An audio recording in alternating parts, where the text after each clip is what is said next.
বেলতলাত থকা টকিঅ' টাৱাৰৰ কাহিনী এই মুহূৰ্তত জনাব বিচাৰিছোঁ। আগৰ প্ৰতিবেদন এটাতো আমি দেখুৱাইছিলোঁ যে এইজন ব্যক্তি, যিজন ব্যক্তিৰ নাম নবীন চন্দ্ৰ বৰা। নবীন চন্দ্ৰ বৰাৰ টকিঅ' টাৱাৰটোত এগৰাকী মহিলা ভয়ংকৰ অভিযোগ আনিছে। মহিলাগৰাকী, সেই মহিলাগৰাকীৰ তাত এখন পাৰ্লাৰ আছিল আৰু সেই পাৰ্লাৰখনত 6 বছৰ ধৰি সেই পাৰ্লাৰখন টকিঅ' টাৱাৰত মহিলাগৰাকীয়ে চলাই আছিল। কিন্তু এইগৰাকী নবীন চন্দ্ৰ বৰাই মহিলাগৰাকীক অশ্লীল ইংগিত দিয়াৰ অভিযোগ আহিছে আৰু এটা অশ্লীল প্ৰস্তাৱ নমনাৰ বাবে মহিলাগৰাকীক বাহিৰ কৰি দিয়া হৈছে। 6 বছৰ ধৰি চলাই থকা সেই ব্যৱসায় বন্ধ কৰি দিছে এইগৰাকী নবীন চন্দ্ৰ বৰাই। নবীন চন্দ্ৰ বৰাৰ বিৰুদ্ধে গৰজি উঠিছে এতিয়া কেইবাগৰাকী অধিবক্তা। বেলতলাৰ টকিঅ' টাৱাৰটো আমি দেখুৱাইছোঁ, চাওক। বহু লোকৰে পৰিচিত, বিশেষকৈ গুৱাহাটীৰ বশিষ্ঠ, বেলতলা, গণেশগুৰি আদি বহু লোকৰে পৰিচিত এইটো টকিঅ' টাৱাৰ। আৰু এই টকিঅ' টাৱাৰ স্বত্বাধিকাৰী হৈছে নবীন চন্দ্ৰ বৰা। আমি এটা স্ক্ৰীণত দেখুৱাম।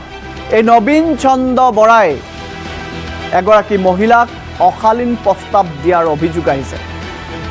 6 বছৰ ধৰি টকিঅ' টাৱাৰত পাৰ্লাৰ চলাই থকা সেই মহিলাগৰাকীক নবীন চন্দ্ৰ বৰাই দিছে অশ্লীল প্ৰস্তাৱ আৰু সেই প্ৰস্তাৱ গ্ৰহণ নকৰাৰ বাবে পাৰ্লাৰখন খালী কৰাৰ অভিযোগ আহিছে।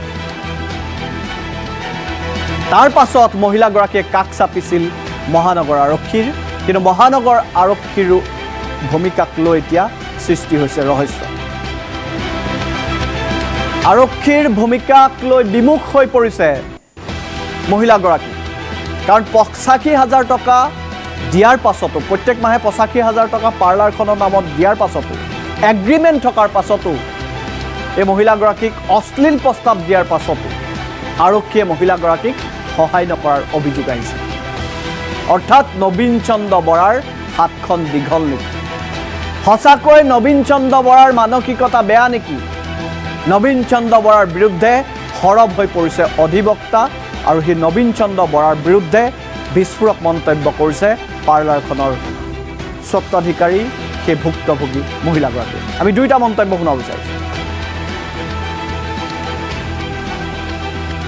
সেইদিনাখন মানে মোৰ এখন পাৰ্লাৰ আছিলে, হোটেল টকিঅ' টাৱাৰ, বেলতলা বজাৰত। নবীন চন্দ্ৰ বৰা তেখেত অনাৰ হয় তাৰে।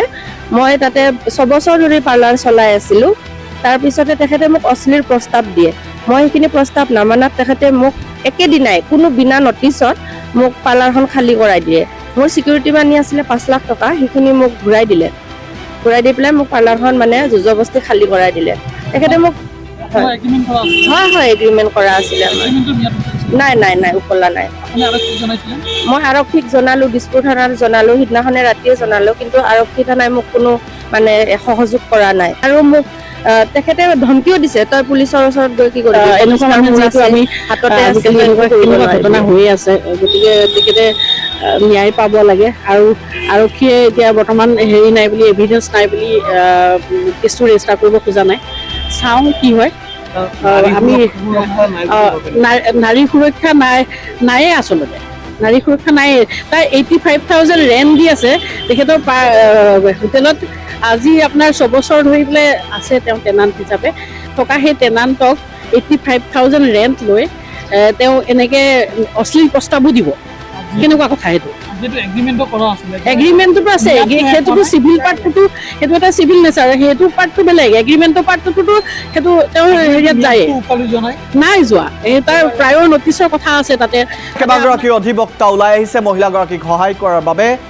কেইবাগৰাকী মহিলা অধিবক্তা ওলাই আহিছে, প্ৰত্যেকে কৈছে গুৱাহাটীত নাৰী সুৰক্ষিত নহয়।